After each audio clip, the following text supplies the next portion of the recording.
Qualche giorno fa ho acquistato questo nuovo strumentino, una comodissima Lightbox.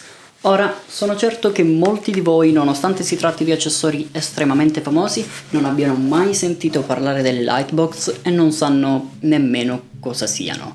Quindi facciamo un piccolo passettino indietro e parliamone, mentre ovviamente andiamo a vedere nel dettaglio come funziona quella che ho acquistato io e come si può sfruttare al meglio possibile.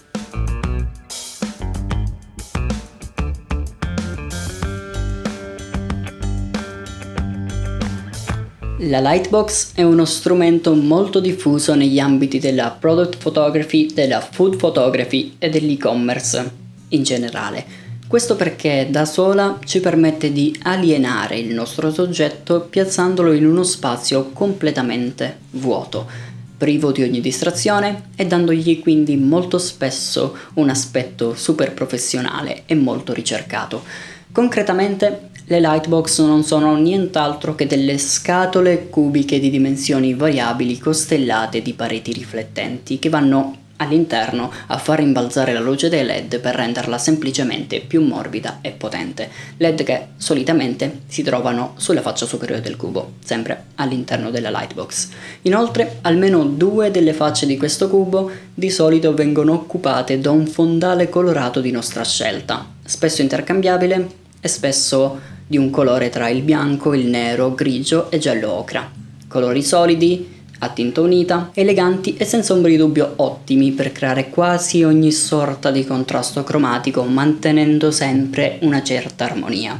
E dico mantenendo una certa armonia perché si potrebbero creare contrasti cromatici anche con altri colori, meno armonici però.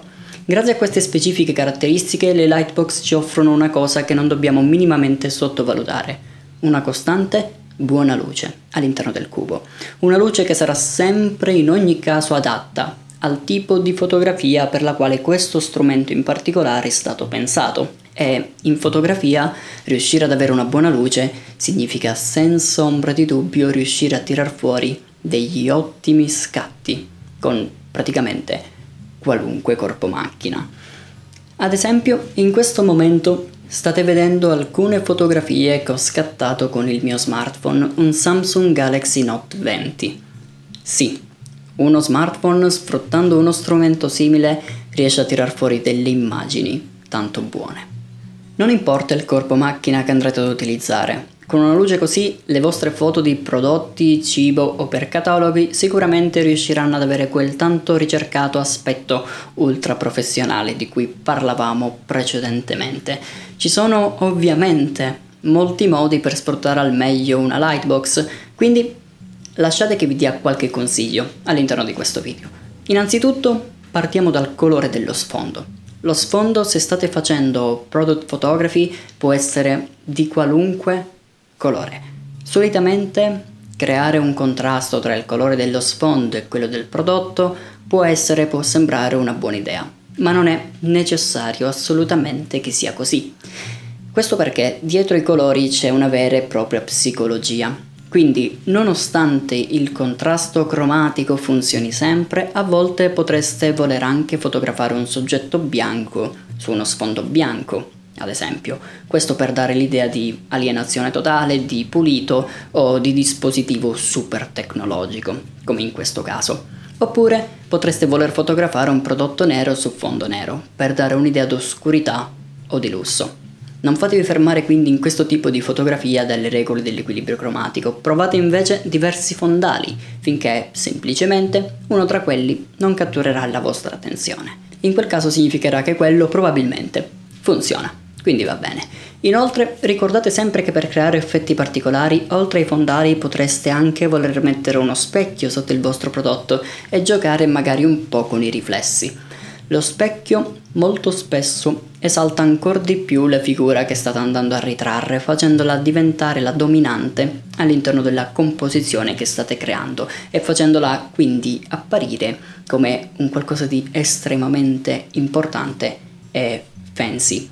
Ovviamente, nel caso in cui vogliate usare uno specchio, c'è sempre il rischio che andiate a riflettere anche la luce che spesso si trova nella parte superiore all'interno del cubo, ma Se sapete utilizzare un minimo, veramente un minimo, Adobe Photoshop o ovviamente software analoghi, qualora utilizziate software analoghi, ci vorrà veramente un attimo per risolvere, anche perché avendo uno sfondo a tinta unita basterebbe letteralmente nella maggior parte dei casi soltanto lo strumento pennello del giusto colore per riuscire a risolvere tranquillamente qualunque problema dato dallo sfondo e dato dai riflessi vari dello specchio.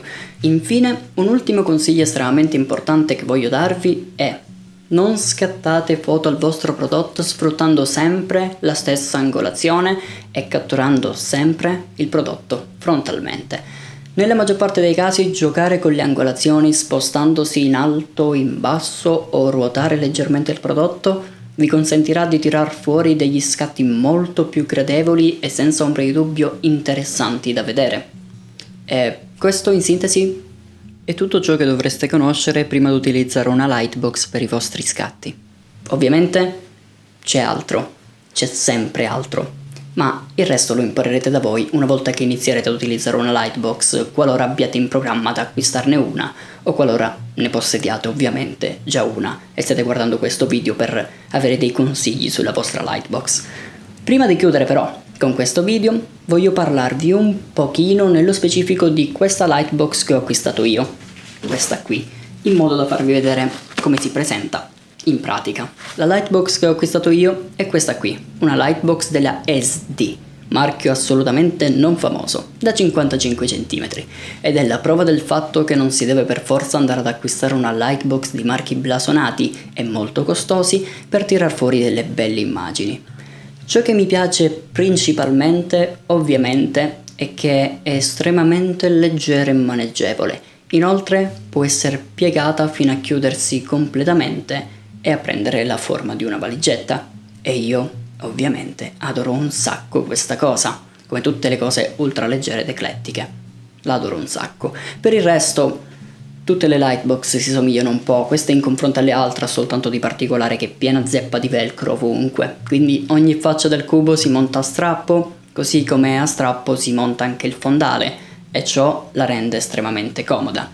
Inoltre ha varie facce, sia di lato che nella parte superiore, che possono essere aperte per scattare foto dello stesso prodotto da varie angolazioni o semplicemente, ancor meglio, per utilizzare delle sorgenti di luce esterna, cosa che nel caso di scatti con uno specchio sul fondo, ad esempio, può essere estremamente utile, come potrete ben immaginare. Io spero di averle dato giustizia nel corso di questo video, sia tramite i vari b-roll, sia parlandovene in questo modo.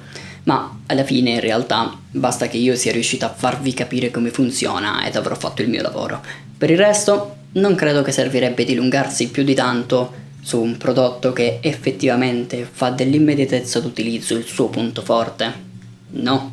Quindi io ve ne consiglio l'acquisto qualora abbiate bisogno di fare food photography, product photography oppure semplicemente fotografie per e-commerce o per cataloghi.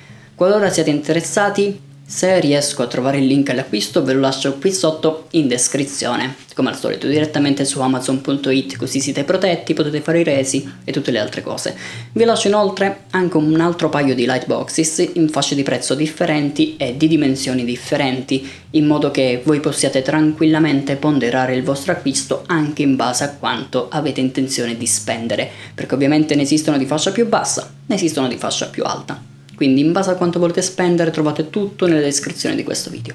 Detto ciò, per oggi questo video può dirsi concluso. Qualora abbiate qualunque tipo di domanda o qualora vi servano altri consigli di qualunque tipo sull'utilizzo delle Lightbox o sulla produzione e sulla post-produzione di immagini simili a quelle che vi ho mostrato all'interno di questo video, sentitevi liberi di chiedere qui sotto sempre tra i commentini. Sarò molto felice di rispondere a tutti i vostri quesiti e sarò più che felice di aiutarvi.